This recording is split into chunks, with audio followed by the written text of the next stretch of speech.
Sam, it's time for me to introduce you to your new crush. Go on. Canadian Club Lemon Crush. Of course, the taste buds have been screaming for a change. And Canadian Club Lemon Crush is listening, with its balance of lemony zest and the smooth taste of Canadian Club. Right now, there are 2,500 six-packs to be won. Scan your can or enter online for a chance, and always drink responsibly. Canadian Club Lemon Crush. This zesty refreshment is your new crush.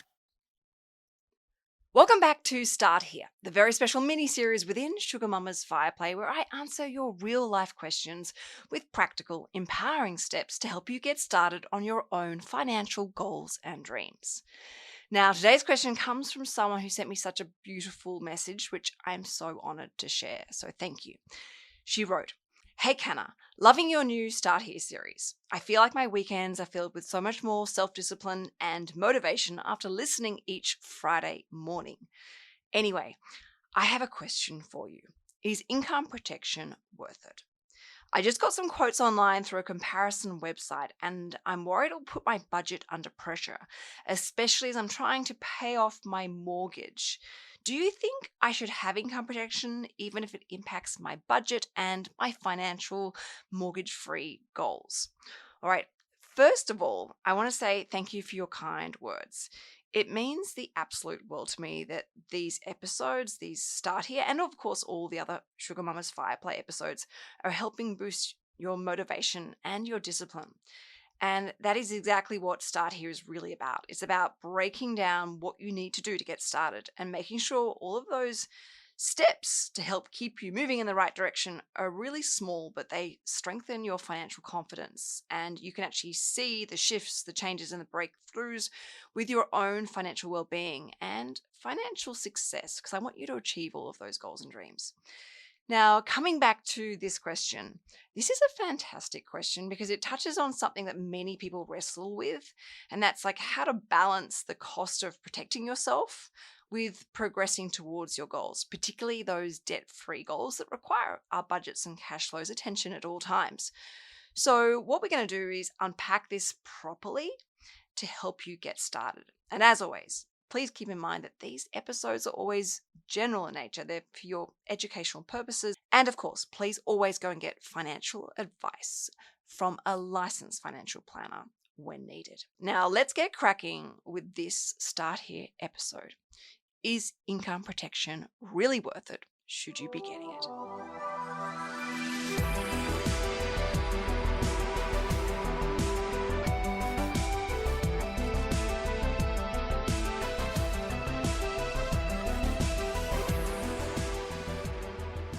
All right, let's start with exactly what income protection is and why it really does matter. So income protection is one of the most important, but also the most least understood types of insurance. In very simple terms, it's like a financial safety net. It pays you a regular income, typically sort of around 70 to say 75% of your salary, if you cannot work due to an illness or like an injury beyond a certain period of time. And typically it takes 2 doctors to sign off on this. And the way people think about income protection is it's a bit of a personal backup plan. If something happens to you and you're unable to earn money for months or even years, you can't physically turn up to work or you can't stay at work, maybe you're confined to a bed or you have to have lots of intensive treatment, an income protection policy will pay you like a set amount each month to help you be able to keep paying the bills, whether it be rent or mortgage repayments, help pay for, the essentials like food, school fees, everything else. And of course, it's not the full amount of your income, but it definitely helps. And it helps keep you afloat to the best of your ability until you can actually return back to work or until the policy expires.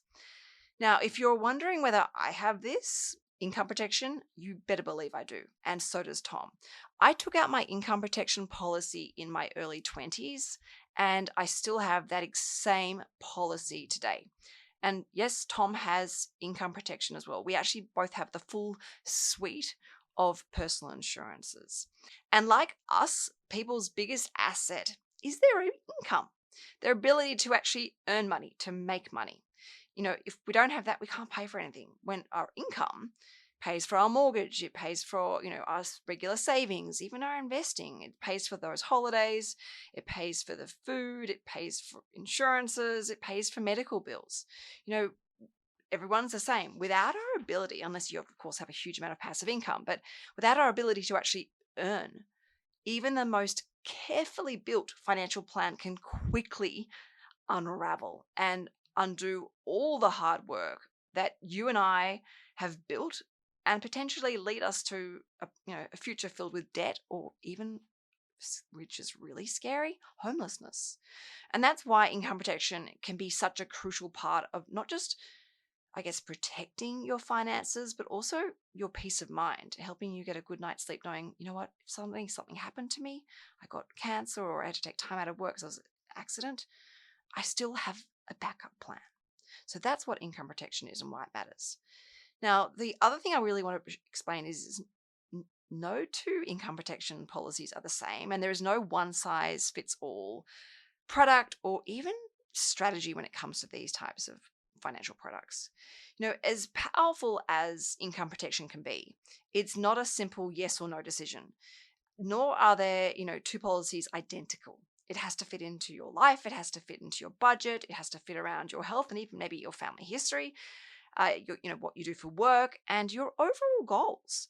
And this is where I really need to be clear and remind everyone, like, I'm not giving you product advice or personal advice. Like, I cannot tell you whether you should personally take out income protection or not. It's such a delicate area and it needs to be managed very, very carefully. And there are so many different products to choose from. However, what I can do is explain to you how income protection works. What are the key things to look out for that I think are really important, and how people make having an income protection policy affordable, particularly when it comes to their budgets, and making sure that holding an income protection policy in a sustainable way, actually happens in a real life, a really expensive life. And this is where I think a lot of people get stuck. And this is what my worry is, but I feel like creating this episode will not just help you, but help everybody else that's listening, because we all know that we deep down, we do need to have some form of protection, but a lot of people don't actually know how to make protection work, like an income protection, without feeling financially squeezed. And then out of complete overwhelm, we just procrastinate. We put it to the bottom of our list and we never bother getting advice. And in the meantime, we're walking around exposed. So promise me this, not just to this particular person, but to everybody listening to this policy right now. But to everybody listening to this episode right now, that if you don't have income protection already, you will at least make the first step and get some advice today. Because once you sit down with someone and they go through your situation, it can be confronting, and even you can feel the alarm bells running off when someone actually points out the dangers that you're carrying around with you every single day. And just for the record, the moment something goes wrong, a doctor says you need to see a specialist or an ambulance is called, it's too late. You can't go and take that policy as you're driving in the car on the way to the hospital or, driving to the specialist. That's too late. And I also have shared this before and I'll share it again. One of my really good friends is an oncologist. And I'll never forget when she said to me, the moment I asked my new patients, what sort of insurances do you have in place? She said the ones that say, oh, well, I've got income protection, I've got trauma cover, I've got life and TPD. She said their attitude and their mindset is so much better from when they start treatment. They're not having to worry about selling the house. They're not having to worry about pulling their kids out of schools. They're not having to worry about how they're going to put food on the table or keep paying the rent. They can actually focus on healing, on the recovery. And of course, all those medical bills that sometimes come along with this journey, this process, these things that happen in life, sometimes out of the blue. So how does an income protection work? And what are the things you really need to understand and look for that impacts how much an income protection policy is going to cost you? So the first thing is the benefit period. How long it will pay you if you cannot work. And typically they're sort of 2 years, 5 years, or until age 65. And for the record, not advice, but sharing this with you just so you see how serious I'm about this insurance is, I'm covered up to age 65. Then there is something called the waiting period. And this is how much time you have to be off work before payments last. And this is typically, 30 days, 60 days, 90 days. Some even do 180 days. Some even do 365 days. Some even do 2 years. And again, to share this with you, I have a 90-day waiting period. Now, the amount insured is a big variable that helps calculate how much your premium is going to cost you. And it's typically, you are insured up to, say, 75% of your current income. There are then lots of other things. There are lots of other, extras, definitions, bells and whistles. And these are what really sort of you can start to change and chop and choose what works for you to help keep these premiums within reason. For example, does this income protection policy that you're looking at include superannuation contributions? So if you get sick and you're not working, they'll also top up your super in the meantime, because obviously your employer isn't. Is your agreed insured amount, is it agreed or is it indemnity style? Is it, and this again depends on, whether you're someone who has a very volatile income or you're someone's on a very basic, not basic, but a very consistent, I should say, salary. What are the exclusions you've got in place? Some people can choose to have a mental health exclusion. Other people might add on additional benefits where you can pay a little bit more and access a whole other suite of benefits, to help you get back into the workforce. And I'm not going to go into the intricacies of this because there's just so many. And this is where, a licensed financial planner can really help you work out what's worth paying for and definitely what's not great value. And then the other thing is, how are you going to own this? Are you going to hold it in your superannuation or outside of your super? Who's going to pay your premium? Sometimes, people cross-insure business partners. Sometimes people cross-insure each other's, their partners. Maybe your employer's going to pay for it. So, typically the longer the benefit period and the shorter the waiting period, those are the two key things that can impact the premium. So the longer the benefit period and the shorter that waiting period, typically higher. If you can stretch those out safely under advice, these will bring your insurance premiums down. So if you adjust all these factors amongst all the other variable ones I've just briefly mentioned, it can actually make a policy a lot more affordable. But it's also about finding the right balance, the right sweet spot for your situation, which is why I can't stress enough how a financial planner or even an insurance broker may be able to help you with this. So the next thing is talking about budget friendly and how to make this a budget friendly way to fit in your budget. There are lots of practical ways that people make income protection fit into their budget, and that's the biggest block for so many people, including yourself right now. So an option is to look at holding an income protection policy through your super. Now, this isn't available to everyone, but it is definitely a really common way to help fund your income protection, and it's how I have funded mine. So instead of paying the premiums from your take-home pay, you have the premiums deducted from your superannuation balance, which helps with the short-term cash flow. And it means that you can have relief because you've focused on increasing your mortgage repayments as much as your budget allows. And, it means that you can keep working on those mortgage-free goals. The trade-off is, though, you have less money going into super. And over time, obviously it means that less money is invested. And the other important thing to understand is not all superannuation policies have the same flexibility or definition. So you need to be very careful about the conditions of release. And for some, policies, they allow you to have a 2-year benefit period. So I've seen many clients who have superannuation with a certain provider. Yes, they can apply for income protection, but the maximum benefit period is 2 years.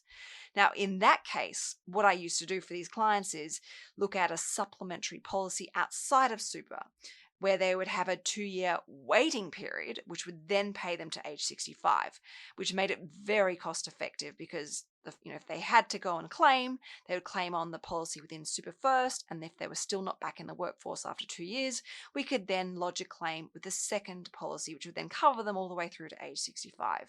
Again, a financial planner can help work out what is best for you, but these are ways to help make it cost effective.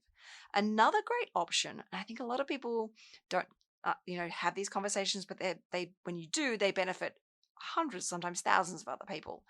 And that is to see if your employer will offer income protection.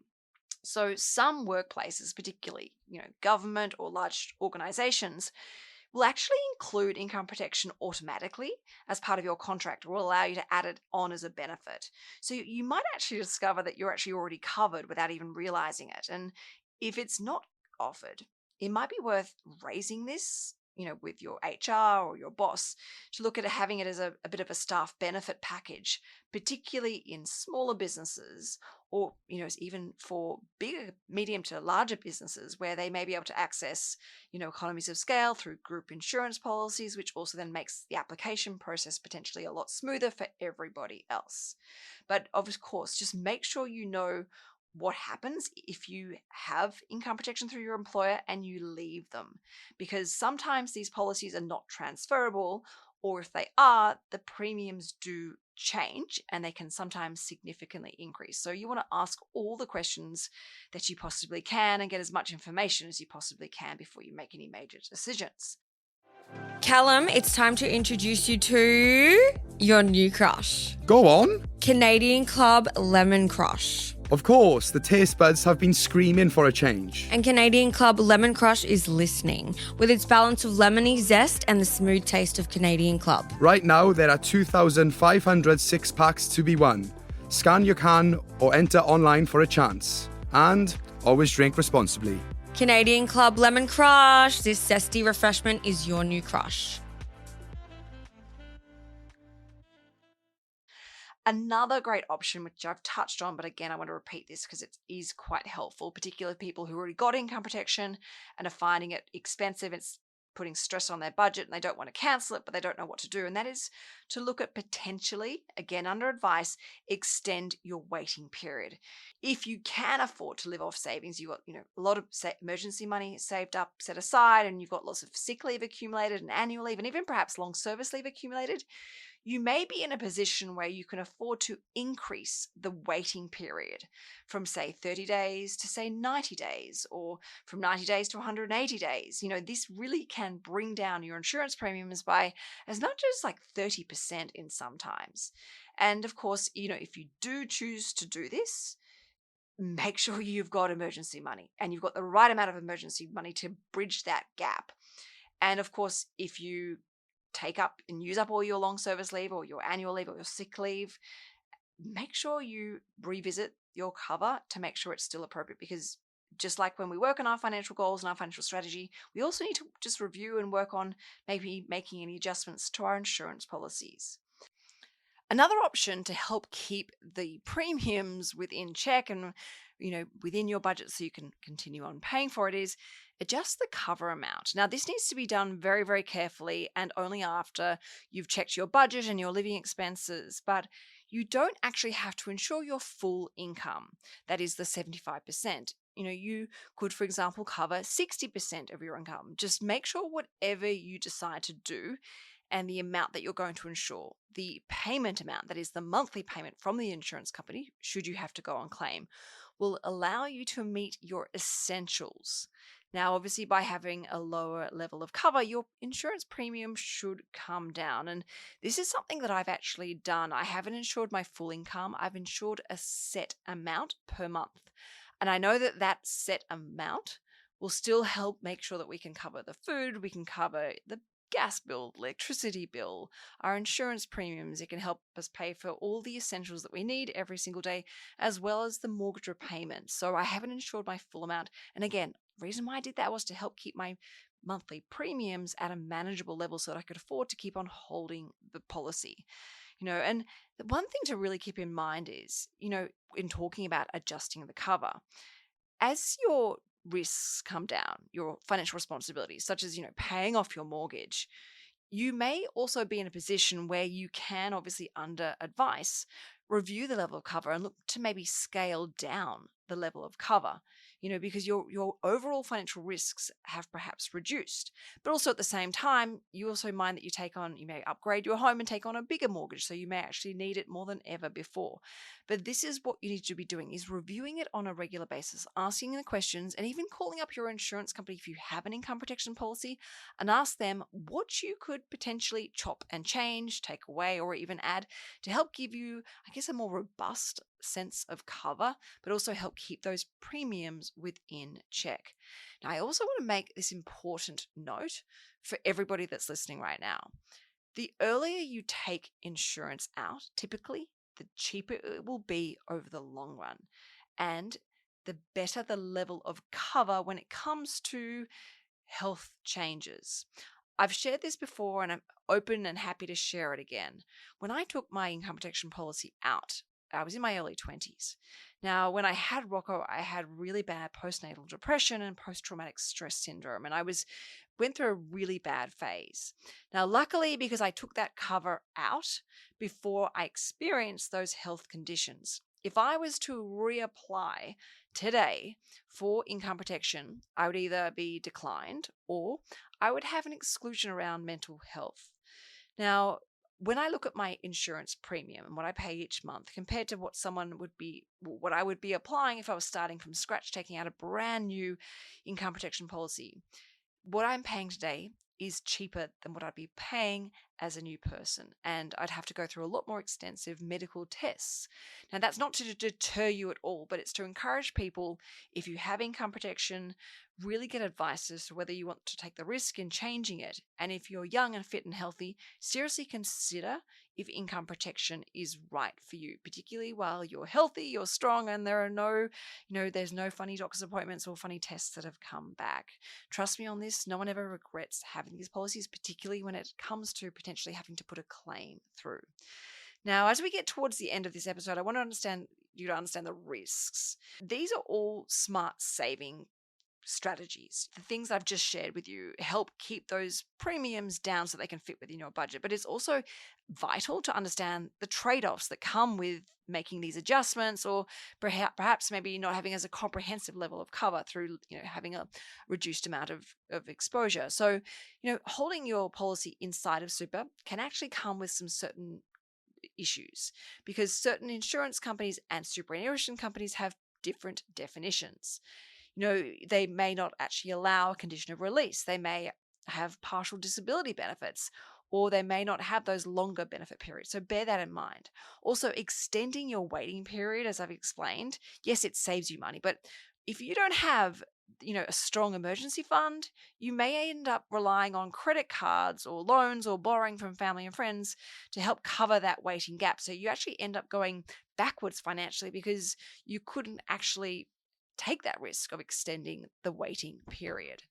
And of course, reducing your insured amount too low could actually leave you under serious financial pressure if something unexpected happens and it's not quite enough to make the mortgage repayments or to pay the rent or to put, pay the bills and the food and the gas and electricity and the car and everything like that. So be very careful when you're looking at reducing the cover, because it may come with financial regret. But at the same time, it's better than having nothing at all, which is why it's so important to go and speak to a licensed financial planner, because they will specialize in this area, or ask to speak to someone that specializes in the area, and they can do lots of comparisons with you. They can look at how the premiums may change over time, with stepped or level premiums, what's better for you, the trade-offs, and how these savings will actually give value to your life if you ever go to claim. And income protection for most of us, depending on how it's held, if it's held outside of super, is quite often tax deductible. But these are the finer details that a financial planner can talk to you about. So can we look at, I guess, reframing this as protection, not financial pressure when it comes to income protection? I completely get your worry about balancing this expense with your current mortgage goals, particularly if you're feeling really motivated and inspired, you're seeing your mortgage come down. The last thing you want to do is make it harder for yourself.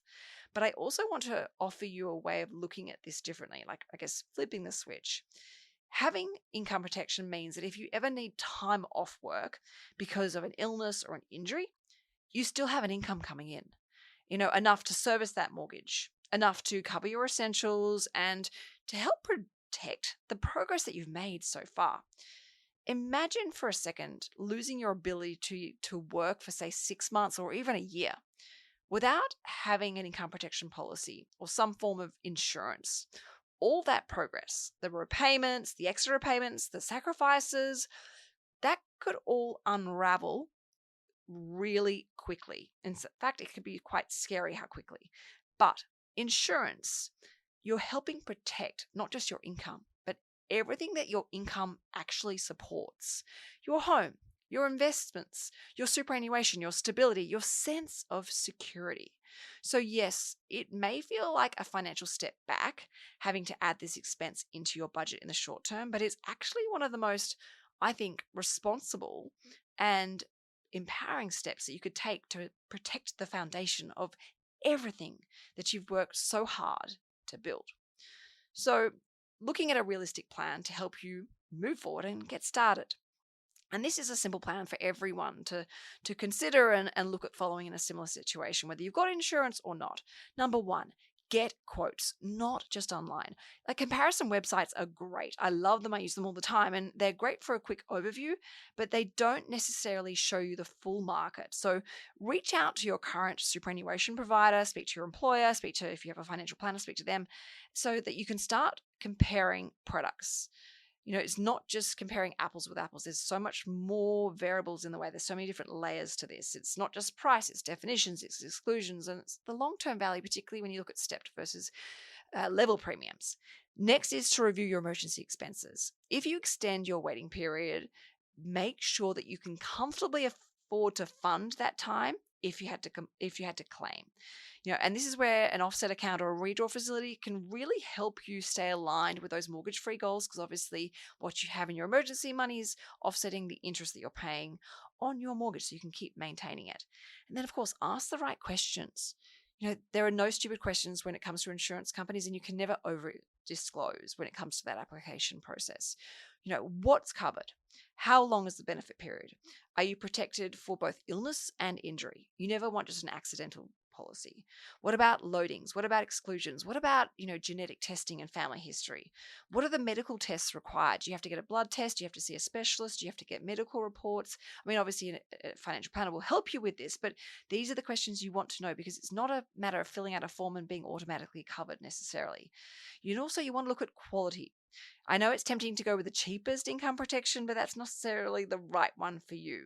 You want to make sure that if you ever have to claim, that insurance company is going to meet that claim, and is going to meet that claim swiftly, because that's what it's there for. The whole point of having income protection is if you claim on it, it pays. And then, of course, review your insurances regularly. As your situation will naturally evolve, your mortgage drops, your position strengthens, you may be in a position where you can reduce that cover, or even look at self-insuring, where you have plenty of passive income streams giving you that insurance. You may not necessarily always use it. So to answer your question, is income protection worth it? In most cases, it can be one of the most valuable forms of financial security that you can actually take out for yourself. And it needs to be done, though, to make it worthwhile. It's got to be structured in the right way. It's got to be provided by a quality insurance provider. It's got to be affordable. It's got to be obviously alignment to your goals. So listen to this. You've obviously worked incredibly hard to get where you are today. Protecting that progress does not take away your goals and dreams of being mortgage-free. In fact, I think it actually strengthens those goals. Protecting your income is not about being fearful. It's about confidence, and the confidence that no matter what life throws you, from a medical point of view, your goals can keep moving forward. Even if it's a little bit slow, it can keep moving forward. So thank you so much to this listener for this very thoughtful question, because I think so many people will benefit from listening to today's episode. And if you yourself have been listening and wondering about your own income protection, can you please take this as your sign to review it if you've got it? And if you don't have it, go and speak to a financial planner, because I want you to be living a life filled with fear. Because I want to make sure that you're living a life that's not filled with fear of something going wrong, but actually empowerment and clarity. So if this episode helped you, can you please do me a huge favor and go and share it with a friend or someone who's maybe juggling the same dilemma? And if you have a question for me, for start here, don't be shy. Send me a DM on Instagram at SugarMamaTV or even Canna Campbell Official. I'll see you next Monday morning on Sugar Mama's Fireplay. Thank you everyone for listening, and feel free to leave me a rating and review. I would be so incredibly grateful. Ciao for now.